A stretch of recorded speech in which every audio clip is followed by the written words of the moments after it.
আপনি যে চাকরি করেন না কেন আপনাকে অনুভব করতে হবে যে এখানে আপনার ইহসান প্রদর্শন করা উচিত, সর্বোচ্চ দক্ষতা দেখানো উচিত, কারণ এটি আল্লাহর পক্ষ থেকে আপনার প্রতি একটা অনুগ্রহ।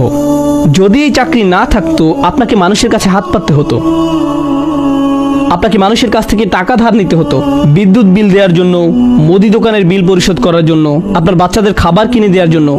আমরা কখনোই এমন পরিস্থিতিতে পড়তে চাই না যেখানে অন্যের কাছে হাত পাততে হয়। يعز الرجل استغناؤه عن الناس. স্বনির্ভরতা মানুষকে মর্যাদা এনে দেয়। আমি যে স্বনির্ভর, নিজের গাড়ি চালাই, নিজের বাসায় থাকতে পারি, নিজেই নিজের জামা কাপড় কিনতে পারি, নিজের খাবার কিনতে পারি, এগুলো আমার আত্মসম্মানের অংশ। কারো কাছে চাওয়া, হাত পাতা অপমানকর, লজ্জাজনক। তাই আপনার যে চাকরি থাকুক না কেন, আপনার চাকরি নিয়ে অভিযোগ থাকতে পারে, তাতে সমস্যা নেই, কিন্তু আপনি যে চাকরি করি না কেন তা আসলে আমাদের প্রতি আল্লাহর একটা অনুগ্রহ। এর মাধ্যমে তিনি আমাদের এবং আমাদের পরিবারকে রিজিক প্রদান করেন। যেহেতু এটি আল্লাহর একটি অনুগ্রহ, আমাদেরকে এর প্রতি যত্নবান হতে হবে।